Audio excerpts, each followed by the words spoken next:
Bismillahirrahmanirrahim. Assalamualaikum warahmatullahi wabarakatuh. Waalaikumsalam warahmatullahi wabarakatuh. Alhamdulillahirabbil alamin wassalatu wassalamu ala asyrafil anbiya'i wal mursalin sayyidina Muhammadin wa ala alihi wa sahbihi ajma'in. Amma ba'd.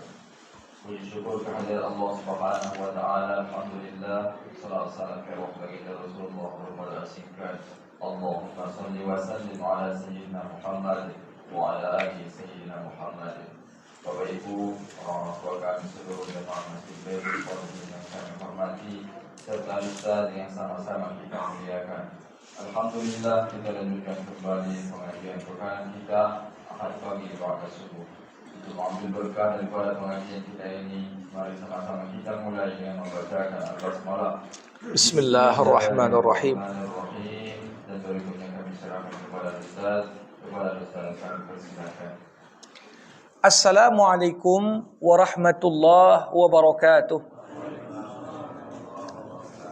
Alhamdulillahi rabbil alamin. Wabihi nasta'in ala umuri dunya waddin.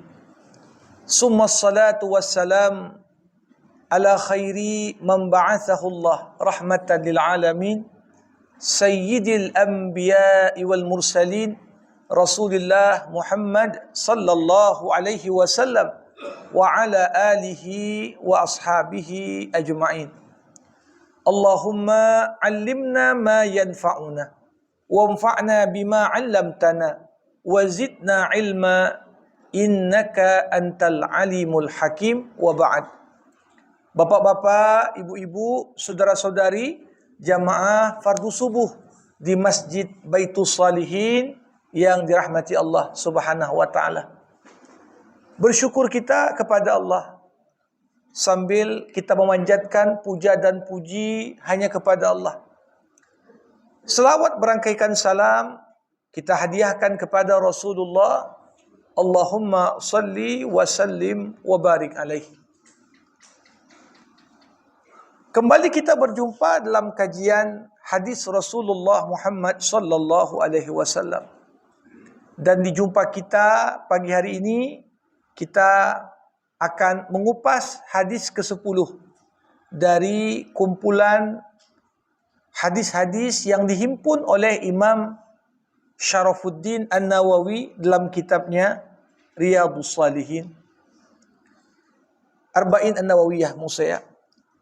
Hadis yang ke-10 ini berkaitan erat dengan pentingnya kita mengkonsumsi makanan yang halal dan thayyib, serta bagaimana pengaruh makanan terhadap makbul tidaknya doa yang kita panjatkan. An Abi Hurairah radhiyallahu an qala Rasulullah sallallahu alaihi wasallam, innallaha thayyibun la yaqbalu illa thayyiba. Wa inna allaha amara al-mu'minin bima amara bihil mursalin. Faqala ta'ala, ya ayyuhar rusulu kulu minat tayyibati wa'malu saliha. Al-Mu'minun ayat 51. Wa qala ta'ala, ya ayyuhalladzina amanu kulu min tayyibati ma razaqnakum. Surah Al-Baqarah ayat 172. Summa zakara ar-rajulu yutilu safar ath'atha aghbar yamuddu yadayhi ila as-sama ya rab wa mat'amuhu haram wa mashrabuhu haram wa malbasuhu haram wa ghudhiya bil haram fa anna yustajabu lidzalik.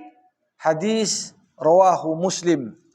Diriwayatkan dari sahabat Abu Hurairah radhiyallahu an, dia berkata, Rasulullah sallallahu alaihi wasallam pernah bersabda, sesungguhnya Allah Maha baik dan Allah tidak menerima kecuali yang baik. Allah memerintahkan orang-orang yang beriman sama seperti apa yang Allah perintahkan kepada para rasul. Allah berfirman, wahai para rasul, makanlah makanan yang baik dan kerjakanlah amal soleh. Allah juga berfirman, hai orang-orang yang beriman, makanlah makanan yang baik yang kami berikan kepada kalian.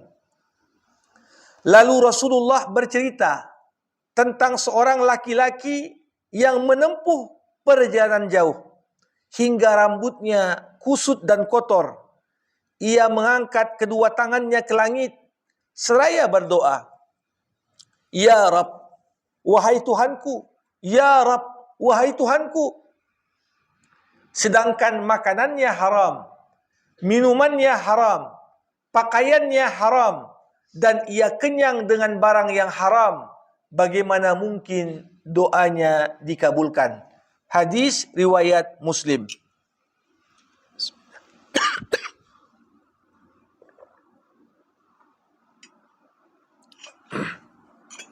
Bapak Ibu jamaah rahimakumullah, di antara nama dan sifat Allah yang indah, Allah dalam hadis yang disampaikan Rasulullah tadi mengatakan, di antara sifat Allah, Allah itu Thayyib. Thayyib artinya baik. Allah Subhanahu wa taala Thayyib dalam perkataannya. Tidak ada satupun perkataan Allah itu yang kasar. Tidak ada satupun perkataan Allah itu yang buruk. Semuanya perkataan Allah adalah indah. Dan Al-Quranul Karim sebagai kalam Allah adalah bukti sahih. Bagaimana perkataan Allah itu mampu membangun jiwa manusia meraih kebahagiaan. Perbuatan Allah juga baik.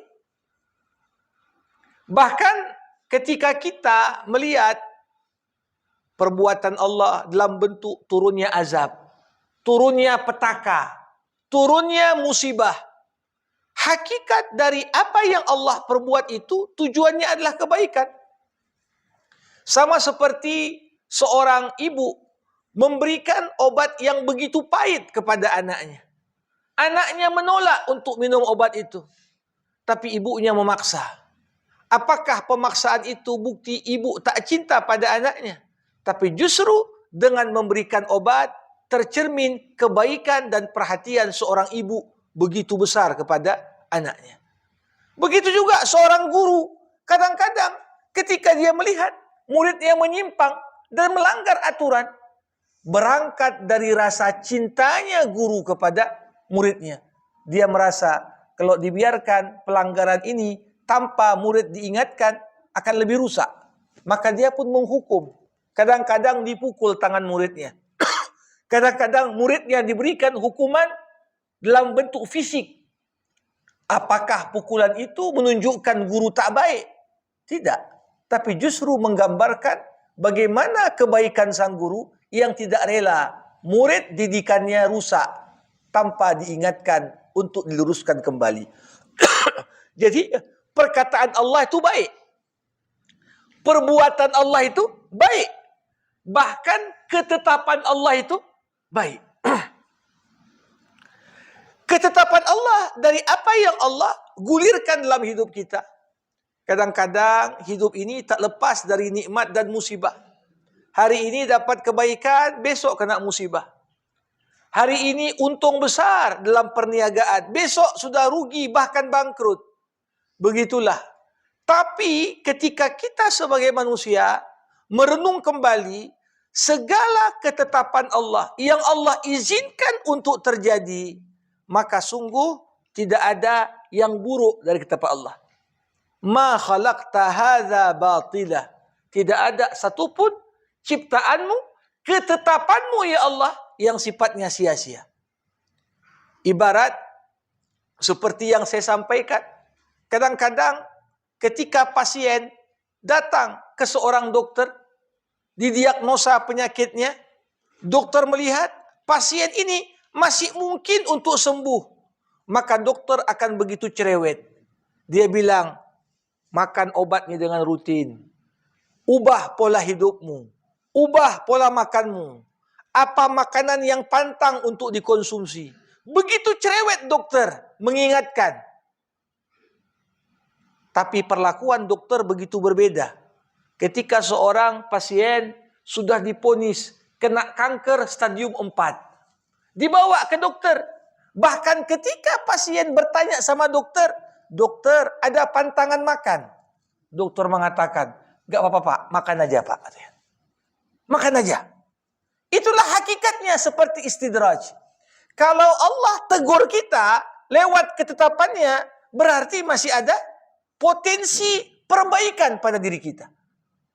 Tapi ketika Allah sudah memperlakukan kita, acuh tak acuh, tak peduli lagi. Sanastadrijuhum min haitsu la ya'lamun. Kami akan biarkan dia. Ya. Dalam kondisi dia tak menyadari bahwa dirinya sedang berada pada fase istidraj. Jadi intinya apa? Perkataan Allah, perbuatan Allah, ketetapan Allah, semuanya adalah baik. Dan Allah Subhanahu wa taala mengatakan, la yaqbalu illa tayyiba. Allah, sebagaimana Allah itu maha baik, Allah juga enggak terima dari hamba kecuali yang baik-baik. Makanya ketika kita ingin bicara, pilihlah padanan kata yang paling baik. Bahkan ketika mau menasihati, kadang-kadang ucapannya benar. Tapi ucapan itu tidak berbekas di hati yang mendengar. Kenapa? Dia tak mampu memilih kata-kata yang baik. Tak berarti ketika kita sampaikan sesuatu yang benar, harus dengan bahasa yang kasar. Tidak. Ya, begitu juga. Perbuatan kita pun perlu baik. Ada orang mau membantu orang lain, tapi bagaimana perbuatan membantu itu haruslah mencerminkan kebaikan. Jangan membantu orang dengan hitung-hitungan.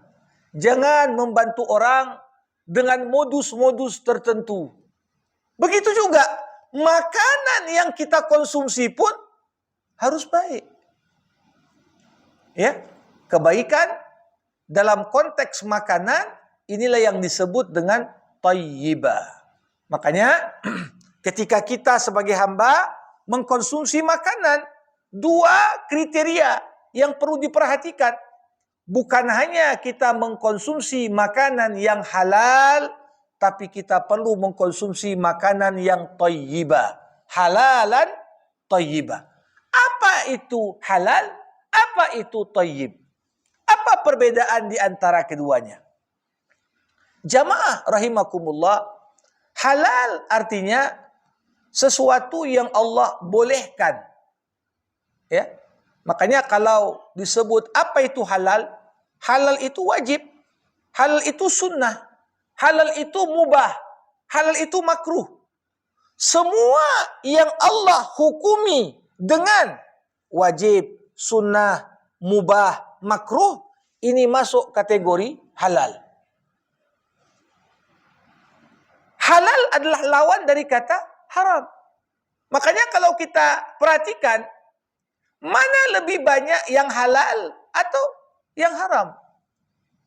Tanpa ragu kita mengatakan, justru ruang yang halal jauh lebih luas, berkali-kali lipat dibandingkan yang haram. Jangan sebaliknya, kita pikir lebih banyak yang haram ini. Tidak. Justru yang halal jauh lebih banyak, jauh lebih luas, jauh lebih beragam. Makanya dalam kaidah fikih dikatakan al-aslu fil asya al-ibahatu illa ma dallat dalil ala tahrimihi. Hukum dasar segala sesuatu adalah boleh kecuali ada dalil yang mengharamkannya. Jadi dasarnya itu halal. Kecuali ada yang menunjukkan ini haram. Baru kita katakan ini haram. Bukan sebaliknya. Hukum dasar segala sesuatu haram kecuali ada dalil yang membolehkannya. Jadi kalau ada sesuatu, ini boleh nggak ya dimakan nih? Dasarnya apa yang ada itu boleh dimakan. Kecuali ada nggak dalil yang mengharamkannya. Selama nggak ada yang mengharamkannya, hukumnya adalah halal. Jangan sebaliknya. Apa dalil dibolehkan makan ini? Seakan-akan hukum dasar segala sesuatu itu haram. Ini adalah bentuk kasih sayang Allah pada kita. Begitu luas yang halal. Nah, yang halal ini tak cukup halal saja, jamaah rahimakumullah. Tapi halal selalu digandingkan dengan kata tayyibah. Halal dan tayyib. Apa arti tayyib? Ada begitu banyak tafsiran para ulama tentang arti tayyib. Yang pertama, tayyib diartikan dengan yang baik cara mendapatkan dan mengolahnya. Jadi kadang-kadang makanan itu halal, tapi ketika kita peroleh makanan yang halal lewat jalan yang tak legal, ini enggak thayyib. Makan ayam halal enggak? Halal. Tapi kalau ayamnya ayam curian, ini tak thayyib. Enggak baik. Karena caranya adalah dengan cara yang tidak baik. Dia beli buah-buahan, halal enggak? Halal buah-buahan. Tapi ketika uang untuk membeli buah-buahan itu adalah uang hasil korupsi, thayyib enggak buah-buahan itu? Enggak. Karena cara memperolehnya adalah cara yang tidak baik. Kadang-kadang makanannya halal, tapi diolah dengan cara yang tak halal. Bayangkan, sapi halal enggak? Tapi ketika daging sapi tidak disembelih dengan cara yang syar'i, maka seketika daging sapi itu dianggap bangkai. Karena cara pemotongannya, ya, atau bahkan bahan yang halal ketika diolah dicampur pula lah dengan minyak babi misalnya. Dicampur pula lah dengan kandungan dan bahan-bahan yang diharamkan, maka seketika dia tidak baik. Maka bukan hanya sekedar kita mencari yang halal, tapi kita disuruh untuk mencari yang baik. Baik cara memperolehnya, baik cara mengolahnya. Jamaah rahimakumullah, sebagian ulama yang lain mengartikan kata thayyib dengan arti yang baik dan cocok untuk tubuh. Berapa banyak hal yang Allah halalkan, tapi belum tentu yang halal itu cocok untuk semua orang. Kalau dalam mazhab Syafi'i, halal nggak makan kepiting? Halal. Halal nggak makan durian? Halal. Tapi ketika yang mengkonsumsi kepiting dan durian orang yang tinggi kolesterolnya, maka kepiting halal tapi tak thayyib bagi orang yang tinggi kolesterol. Kenapa? Mengakibatkan datangnya penyakit, datangnya gangguan kesehatan. Nah, jadi segala sesuatu yang halal belum tentu cocok bagi tubuh, belum tentu baik untuk tubuh. Makanya Allah Subhanahu wa taala ya katakan, sesungguhnya Allah memerintahkan orang-orang beriman sebagaimana yang diperintahkannya kepada para rasul. Apa perintah Allah kepada para rasul? Ya ayyuhar rusulu kulu minat tayyibat wa'malu salihah. Wahai para rasul, makanlah dari makanan yang baik-baik, yang tayyib, bukan hanya yang halal, yang tayyib. Wa'malu salihah. Ketika makanan yang kau konsumsi itu tayyib, baik untuk tubuh, sesuai dengan apa yang dibutuhkan tubuh, maka itu adalah modal penting kita dapat beramal soleh. Amal soleh kan perlu energi. Amal soleh ini perlu tenaga. Macam mana orang mau sholatnya berdiri dengan tegak dan khusyuk kalau udah berapa hari tak makan-makan dia? Bagaimana seorang kuat untuk sholat malam kalau kemudian kekurangan gizi? Tentunya di sini kulu minat thayyibat. Makanlah dari yang baik-baik. Wa'malu salihah. Kerjakanlah ya amal-amal soleh. Dan dalam ayat yang lain Allah berkata, "Ya ayyuhalladzina amanu," wahai orang-orang yang beriman, "kulu min thayyibati ma razaqnakum." Makanlah dari yang baik-baik yang kami rezekikan kepadamu. Jadi ini gambaran betapa segala sesuatu yang halal dan thayyib itu pasti akan memberikan dampak positif untuk tubuh kita. Tidak mungkin Bapak Ibu Allah mengharamkan sesuatu kecuali di balik apa yang diharamkan itu ada bahaya untuk kita. Zaman dulu para sahabat Nabi hidup di zaman belum ada lembaga riset. Tapi keyakinan yang begitu mendalam pada mereka, begitu turun ayat, ya, fajtanibu, tinggalkan minum minuman keras. Langsung saat itu juga dibuang semua botol-botol. Nggak ada lagi yang nyambung minum. Tanggung nih sedikit lagi gitu ya. Nggak ada. Begitu turun ayat, langsung dibuang. Ya. Kenapa? Punya keimanan. Nggak mungkin Allah haramkan kecuali di balik yang diharamkan itu ada keburukan untuk kita. Sekarang baru kita kaji. Oh, yang banyak konsumsi minuman keras ini bisa kena penyakit ya hepatitis, bisa kena penyakit ya sirosis atau kanker hati dan lain sebagainya. Bagaimana ayat turun? Hurrimat alaikum al-maitah wad-dam wa lahmul khinzir, diharamkan bagimu ya bangkai, darah, daging babi. Tidak ada orang berdebat di situ. Belum ada kajian, oh daging babi ini ada cacing pita, sehingga baru kita tak makan. Bahkan zaman sekarang, ada orang yang ngeyel. Oh ini lain ini Ustadz. Kalau dulu kandang babinya jorok, sekarang udah bersih-bersih katanya. Ini udah gak ada lagi cacing pita. Seakan-akan segala sesuatu itu perlu semata-mata dengan logika dan akal untuk kemudian membantah apa yang Allah Subhanahu wa taala perintahkan. Nah, di sini penting sekali karena Allah Maha baik, Allah tak terima kecuali yang baik-baik, maka begitu juga segala amal soleh kita perlu didasarkan pada prinsip halalan thayyibah. Mau sedekah, sedekah pun ambillah dari hartamu yang baik. Ini kan orang sekarang banyak sedekah. Udahlah gak apa-apa lah tuh, agak bersih sedikit korupsi ini, kasih untuk anak yatim katanya. Seakan-akan bisa hitung-hitungan. Kalau korupsi sekian, sekian pakai umroh, sekian kasih anak yatim, sekian sumbang untuk orang-orang susah. Udah impasnya itu katanya. Jamaah rahimakumullah. Jadi Allah Subhanahu wa taala ketika kita ingin berderma, bersedekah, Allah juga minta. Ya, kalau kau mau memberi, ambillah dari sumber yang baik. Jangan justru sedekah itu sekedar untuk cuci harta saja. Kalau sekarang ada money laundering, ada juga money laundering syariah katanya. Nah, dibuangnya pula untuk hal-hal yang sifatnya sosial, supaya jangan nampak. Seakan-akan dia itu sumbernya adalah tidak baik. Maka dari itu dalam Islam jamaah rahimakumullah tidak ada sedekah ala Robin Hood.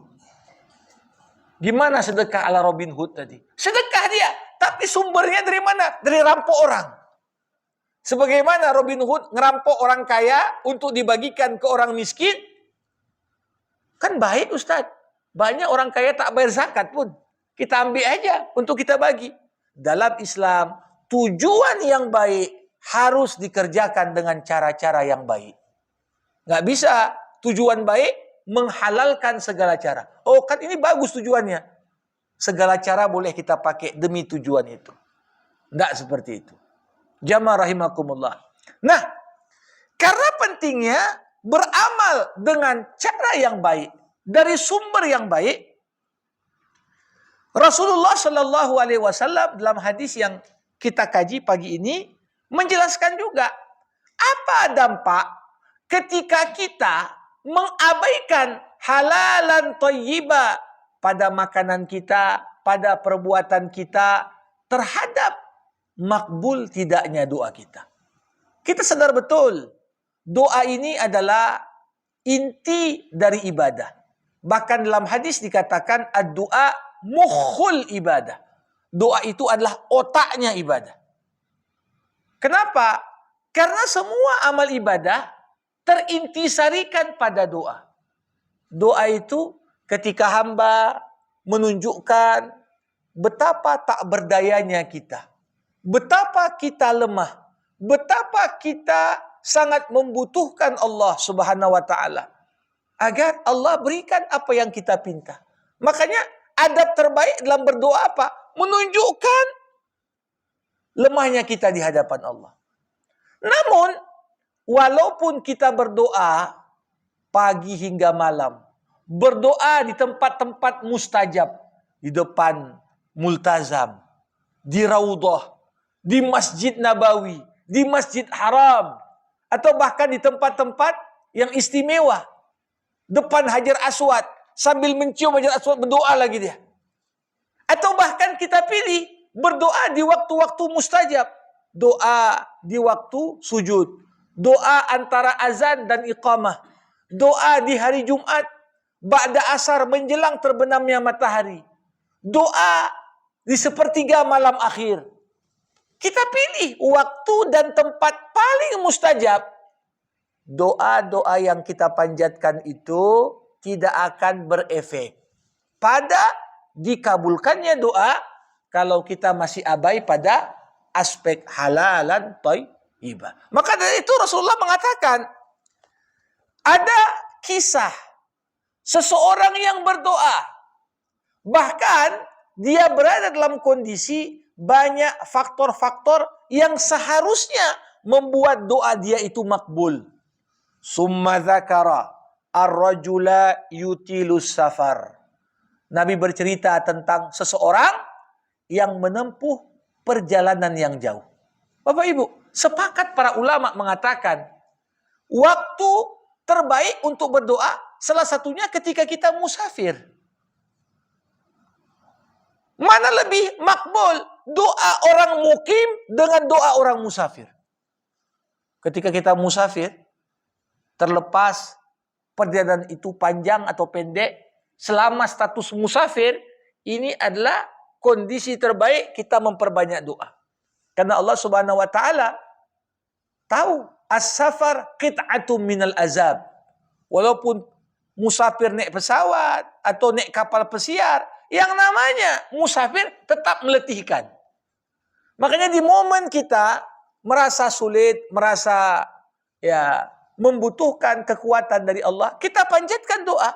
Ini momen yang paling mustajab. Nah, bahkan dikatakan Nabi, as'atha aghbar.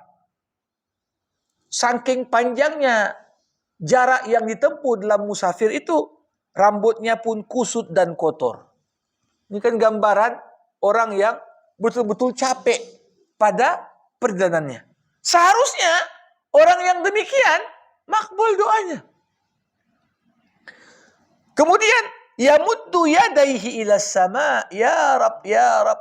Salah satu adab yang paling penting dalam berdoa, doa kita akan lebih dekat dikabulkan Allah ketika saat berdoa kita menadahkan tangan ke langit sambil kita berkata, ya Allah, Allahumma, atau ya Rab, atau Rabbana, atau Rabbi.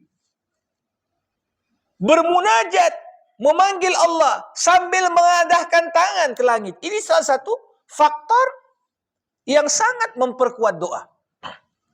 Tapi walaupun demikian, berdoa saat musafir, angkat tangan tinggi-tinggi, ya Rab, ya Rab, ya Rab, memanggil Allah dengan nama kebesarannya, itu juga tidak akan mengantarkan doa kita diijabah Allah. Kenapa? Nabi berkata, wa mat'amuhu haram. Panjang kali pun berdoa, selama makanannya yang haram, maka tak akan diijabah. Kullu lahmin nabata min haram, fannaru awla bihi. Setiap daging yang tumbuh dari sumber yang haram, maka tempat yang paling utama untuknya adalah di api neraka. Makanya dikisahkan Abu Bakar As-Siddiq radhiyallahu an ketika disiapkan oleh pembantunya susu, diminumnya susu itu. Kemudian Abu Bakar bertanya, dari mana susu ini? Dulu Abu Bakar, sebelum aku jadi pembantumu, aku dulu profesiku dukun, katanya. Pernah ada orang ku bantu dengan skill dukunku, katanya. Nah, kemarin baru jumpa lagi, dia berterima kasih, dikasihnya susu ini, katanya. Seketika Abu Bakar mencolok tenggorokannya untuk mengeluarkan susu yang udah masuk. Kenapa? Tidak mau dia bercampur pada tubuhnya unsur yang haram. Ini potret gambaran. Sedangkan kita yang haram pun belum 5 menit nih katanya. Ya, jamaah rahimakumullah. Jadi ini bukan perkara kenyang tak kenyang, bukan perkara masuk atau tidak masuk, tapi perkara bagaimana unsur yang haram pada diri kita ini jadi penghalang. Penghalang doa sebagus apapun diucap, sepanjang apapun dimunajatkan, unsur yang haram pada makanan kita itu dapat menghalangi ijabah doa dari Allah Subhanahu wa taala.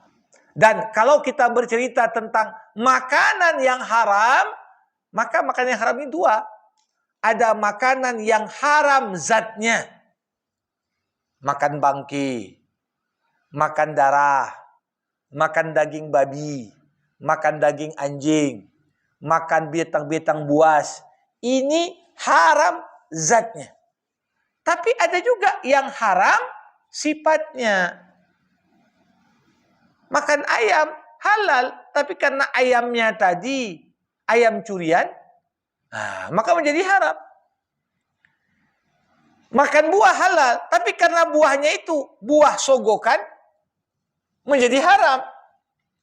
Jadi di sini dia wa mat'amuhu haram. Bukan hanya itu, wa masyrabuhu haram. Minumannya pun haram. Gimana minumannya haram? Ada yang haram karena zatnya, khamar. Semua minuman yang memabukkan itu adalah minuman yang haram zatnya. Ya, diminum mabuk orang. Tapi ada minuman yang haram karena sifatnya. Ya, seperti saya katakan tadi, mungkin diperoleh dengan cara yang tidak benar. Apakah dia rampas, apakah dia curi, apakah dia tipu orang untuk dapat minuman itu. Ini haram secara sifatnya. Bukan hanya makan dan minuman, wa malbasuhu haram. Pakaiannya pun haram. Pakaiannya pun haram. Bagaimana pakaian yang haram ini? Jamaah rahimakumullah. Ada pakaian yang haram karena zatnya juga. Rasulullah SAW pernah mengatakan, diharamkan bagi laki-laki dari umatku memakai emas dan sutra. Ya, laki-laki pakai sutra bajunya. Ini haram. Panjang kali pun berdoa pakai yang haram, maka itu akan terhalang. Ya, karena sutra dan emas dibolehkan hanya untuk kaum wanita di dunia. Tapi di akhirat tentunya hukum yang berbeda. Ini yang haram secara zat. Walaupun Nabi Muhammad SAW pernah memberikan pengecualian kepada beberapa sahabat karena mereka memiliki penyakit alergi. Dulu ada sahabat Nabi termasuk Utsman bin Affan. Kalau pakai jenis kain tertentu, gatal-gatal semua badannya. Tapi kalau pakai baju sutra atau yang bercampur dengan sutra, ini aman. Maka dia mengadu sama Rasul. Dan Nabi memberikan izin. Karena sutranya tidak lagi murni dan asli. Udah bercampur dengan unsur yang lain. Begitu juga. Sebagian sahabat, ini nggak boleh pakai emas. Tapi ada pula giginya tanggal. diminta buat gigi emas misalnya. Bagaimana itu? Begitu juga. Dalam konteks-konteks tertentu ada pengecualian. Jamaah rahimakumullah. Jadi makanan, minuman, pakaian yang kita konsumsi dan kita kenakan ini punya pengaruh terhadap makbul tidaknya doa kita. Selama dominan unsur haram pada makanan kita, minuman kita, apa yang kita kenakan, itu pakaian haram zatnya. Tapi ada juga pakaian yang haram sifatnya. Semua pakaian di dalamnya tak menutup aurat atau menampilkan lekukan tubuh dengan jelas. Ini haram sifatnya. Walaupun kainnya nggak masalah. Ada pakaian kalau tutup bagian atas nampak bagian bawah. Kalau tutup bagian bawah terbuka bagian atas. Ini mungkin kurang kain dia. Ya kita lihat yang seperti ini tentunya ini menjadi haram. Yang kita katakan masa baju pun ada yang haram Ustaz? Iya, ini sifatnya karena fungsi pakaian menutup aurat. Kalau pakaian dibeli mahal-mahal, merek ternama, tapi tak memenuhi fungsi terpenting dari pakaian, makanya Nabi Muhammad mengatakan, ada wanita berpakaian, tapi seperti tak berpakaian. Nisaun kasiyatun, ariyatun, mumilatun. Ya, nisa, wanita-wanita yang berpakaian, tapi seperti berpakaian, ya, berjalan lenggak-lenggok. Nanti pada hari kiamat, jangankan masuk surga, dikatakan Rasul, tak akan mencium bau surga. Jadi ada kaitan dengan pakaian. Bukan kita anggap itu perkara sederhana. Jamaah rahimakumullah. Dan yang paling bahaya adalah wa ghudhiya bil haram. Dia itu, kata Nabi Muhammad SAW, ya, kenyang dengan barang yang haram. Artinya apa? Haramnya itu bukan sekali dua kali. Tiap hari haram yang dikonsumsi. Kenyang dia dengan yang haram. Ya, semua unsur yang dikenakannya ada unsur haram di situ. Maka dari itu Nabi bertanya, fa'anna yustajabulah. Kalau seperti inilah kondisi, macam mana Allah mau ijabah doanya? Ya, berangkat haji, tapi ongkos ONH dari uang yang haram. Bagaimana pulang dengan haji yang mabrur? Nah, ini semua punya keterkaitan.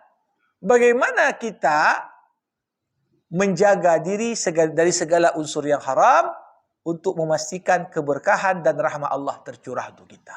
Nah, ini hal yang bisa disampaikan dari syarahan hadis yang kita kaji di pagi hari yang berbahagia ini. Tentunya diberikan kesempatan kepada Bapak Ibu jamaah rahimakumullah yang mau bertanya, berkomentar terkait dengan hadis yang kita bahas ini. Sebelum nantinya saya tutup dengan doa. Dipersilakan Bapak Ibu. Silakan. Waalaikumsalam warahmatullahi.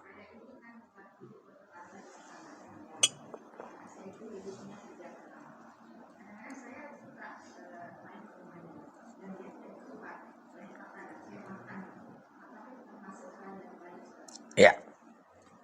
Bapak Ibu rahimakumullah, harus kita pahami hubungan antara anak dengan orang tuanya. Ada hadis Rasulullah yang mengatakan, anta wa maluka li abik. Kau dan harta yang kau miliki semuanya adalah milik orang tuamu. Jadi, makanya dalam Islam, orang tua ambil harta anak, nggak berlaku hukum kisos. Nggak berlaku hukum potong tangan. Dia nggak mencuri itu. Kenapa? Karena anak pun ada karena orang tuanya. Maka semua yang diperoleh anak itu tak lepas dari peran orang tuanya. Jadi dasarnya ya halal. Dan itu masuk kategori baik. Kan begitu dia. Tapi kalau dibilang lebih bagus lagi kan gitu. Walaupun ya tak dibilang pun tak sampai itu haram. Karena dasarnya hukum kau dan harta yang kau miliki adalah milik orang tuamu. Demikian. Ya. Silakan. Perhiasan emas adalah halal bagi seorang perempuan. Ya. Bagaimana kamu memakainya saat momen-momen ini ada wanita yang jadi nyolok gitu. Ini hukumnya haram atau enggak? Emas dipakai perempuan dan ditunjukkan di momen-momen tertentu. Jamaah rahimakumullah, seperti saya sampaikan tadi, dasarnya emas ini adalah perhiasan yang Allah halalkan untuk kaum wanita. Kalau seorang wanita memakai emas, ditunjukkanlah ya emas itu kepada orang-orang lain di acara-acara dengan begitu menonjol. Ya. Nah, pada dasarnya boleh. Tetapi ada ayat Al-Qur'anul Karim yang berkaitan juga dengan sikap perilaku seorang wanita adalah wala yubdina zinatahun. Janganlah kaum wanita itu menampilkan perhiasannya. Nah, kata perhiasan di sini memang ditafsirkan oleh para ulama dengan banyak makna. Pertama, tafsiran kata zinatahun adalah keindahan fisiknya. Gak boleh kasih nampak keindahan fisiknya kecuali untuk orang-orang tertentu. Siapa? Suaminya. Ya, mahram dalam batasan tertentu. Nah, ada juga yang mengartikan kata zina ini emas perhiasan. Yang salah tentunya kalau dia keluar bersolek luar biasa, tapi depan suami tak bersolek dia. Ini yang salah nih. Kenapa? Karena keindahan dan perhiasan seorang wanita paling utama itu dia tunjukkan di hadapan suaminya.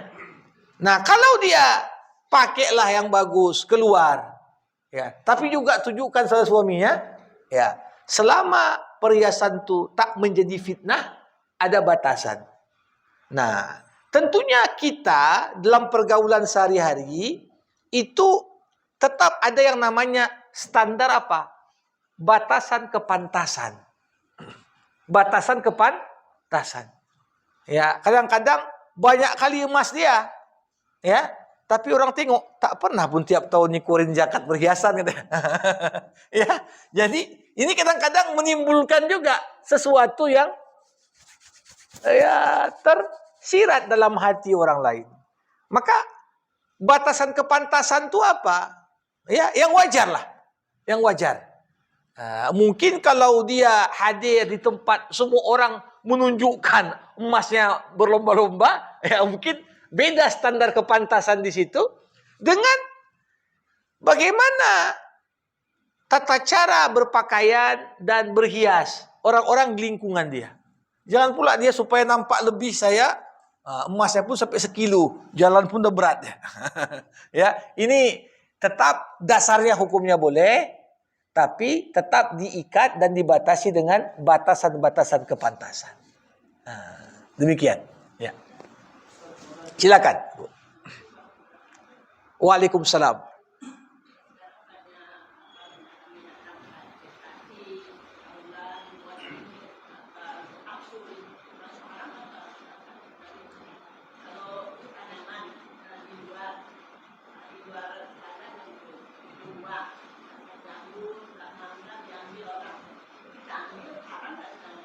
Ya. Jamaah rahimakumullah. Allah dan Rasulnya pernah mengatakan dalam sebuah hadis, Rasul bersabda, "Ma anzalallahu da'an illa wa anzala ma'ahu dawa." Allah tak turunkan satu pun penyakit kecuali Allah turunkan bersama penyakit itu obatnya. Tapi Nabi berkata di penghujung hadis tadi, wala tatadawau bil haram. Janganlah kalian berobat dengan yang haram. Jadi hukum berobat dengan yang haram ini tak boleh karena Nabi melarang secara khusus. Nah, pertanyaannya tadi dibuat kapsul dan obat, apa itu? Ini dari ular, dari cacing, dari serangga ini dan serangga itu. Ya, boleh nggak dikonsumsi ini? Ya, jamaah rahimakumullah. Pertama, satu pun yang diciptakan Allah nggak ada yang sia-sia. Ya, mungkin ada unsur obat di situ, mungkin ada unsur yang dibutuhkan untuk menghilangkan satu penyakit di situ. Tapi tetap saja, pertama, ini kan kita ketika nggak tahu, tanya kepada orang yang tahu. Hendaklah yang memang rekomendasi orang yang ahli. Dulu pernah sekelompok orang datang ke Madinah, masuk Islam. Di Madinah tak cocok dengan makanan di sana. Mencret mereka. Suatu kelompok mencret semua. Kemudian Rasulullah SAW mengatakan, kasih mereka suruh minum air kencing unta. Air kencing unta. Mereka minum. Biiznillah sembuh. Nah, ini jadi pembahasan di kalangan para ulama. Bukankah air kencing unta itu najis? Kok Nabi Muhammad SAW menyuruh mereka untuk minum? Padahal itu najis. Kalau najis pasti haram dikonsumsi. Nah, ada yang mengatakan ini kasus khusus dan sebagainya. Yang jelas, upayakan ketika sakit, kalau ada obat yang unsurnya itu halal, dahulukan. Tapi kalau sekiranya belum nampak alternatif, kecuali yang tersedia obatnya apa? Ada unsur haram di situ. Ini secara tidak langsung masuk pada hukum darurat. Masuk pada hukum darurat. Dan darurat itu harus dibatasi sesuai dengan tingkatan kebutuhan kita. Jangan pula berlebihan mengkonsumsinya. Kalau memang terbukti secara ilmiah dan direkomendasi oleh ahli, memang itu boleh, insyaAllah boleh bagi kita untuk mengkonsumsi. Selama tak ada yang halal, boleh.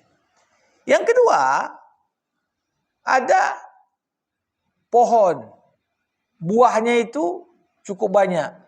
Tapi kemudian bagian yang banyak buahnya, bagian yang di luar pagar pula. Tiap orang lewat, enak kali itu katanya. Bagaimana kita mengambil dari buah dari pohon tersebut? Bapak Ibu, jemaah rahimakumullah, jadi harus kita pahami pertama bahwasanya selain pada kondisi darurat, seorang tak boleh mengambil apa yang bukan miliknya. Dalam kondisi darurat boleh. Misalnya, orang udah lapar betul di hutan, nampak pula ada buah-buahan milik kita tahu nih, ini pasti rumah yang terdekat yang punya mungkin, dan tak tahu kita. Nah, seorang, walaupun demikian dalam syariat Islam dikatakan wajib bagi yang bersangkutan minta izin kepada yang punya pohon. Kemudian dia ambil. Kalaupun tak ada yang balas, tak ada yang dengar, tetap dia minta izin, kemudian dia ambil. Kalau buah-buah jatuhan, dasarnya pada hakikatnya yang jatuhkan dari pohon juga, itu dia. Nah, tapi artinya ketika sesuatu itu sudah jatuh di luar batasan milik seorang, ini macam mana hukumnya? Dianggap ini secara kaedah umum ini tak ada yang punya, kan begitu. Karena tak ada yang punya diambil, kan begitu dia. Apakah yang demikian itu masuk unsur haram? Jadi ini kalau dikaji, mungkin dari satu sisi bisa kita katakan ini buah yang tak memiliki pemilik. Karena tempatnya yang di pinggir jalan, tidak tahu siapa yang punya, maka hukumnya pun jatuh ke luqatah, barang temuan. Barang temuan boleh diambil, kan gitu. Tapi kalau dilihat dari sisi lain, ini jatuhnya memang atas itu pohon, gitu dia. Ini tentunya bisa dilihat bahwa yang jatuh ini baik jatuh dicolok orang atau jatuh dengan tiba-tiba. Tapi yang jelas buah ini jatuhnya memang dari pohon. Jadi pada dasarnya yang seperti ini Bisa kalau dicari pembenaran ya ada aja dalilnya, gitu kan? Kalau dilihat dari sisi lain juga ada. Tapi mana yang lebih utama? Lebih utama walaupun sudah jatuh tak ada salahnya kita sampaikan. Ini boleh saya ambil. Nah, silakan. Begitu kan? Walaupun sifatnya sudah terjatuh. Kenapa? Ini seperti yang saya katakan, seperti dikatakan juga As-Suyuti, Jalaluddin As-Suyuti, al-khuruj minal khilaf mustahab. Menghindari perselisihan. Kenapa? Tadi kasusnya itu kalau dilihat dari satu sisi kita bilang ini halal. Dilihat dari sisi yang lain ada kemungkinan juga haram. Maka menghindari perselisihan itu yang lebih utama, dan lebih baik. Sehingga kalau disampaikan saja, ya ini ada yang jatuh ni boleh diambil ya, sangat masalah. Kalau orang kita ada, ya,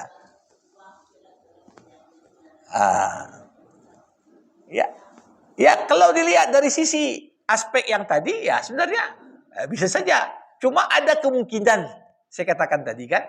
Jadi kalau diputuskan ini nggak ada orangnya dan indah itu ya dia mau diambil ya silakan. Ya silakan.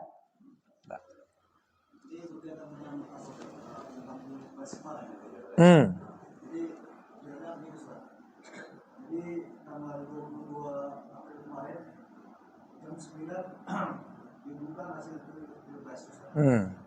Jadi jam 9 itu saya di depan radio. Radio yang saya dengar sampai menjelang dulu. Jadi di dalam hati saya berkeyakinan Anies Baswedan jadi presiden. Dan saya belajar kalau Anies jadi presiden dibutuhkan saya akan sholat sunat kalau presiden saya Anies Baswedan. Jadi saya tunggu sampai jam 12. Jadi sudah saya tunggu, rupanya nggak sesuai dengan keinginan saya. Jadi saya akan berniat sholat sunat saya. Ya. Jadi ternyata Allah nggak mengizinkan saya sholat sunat. Karena teman-teman Ustaz sampaikan tadi kita makan apakah itu yang saya kerjakan selama ini tidak terima? Bapak Ibu, kadang-kadang kita sudah berusaha untuk apa yang kita yakini sebagai kebaikan agar bisa terwujud. Doa kita tak putus.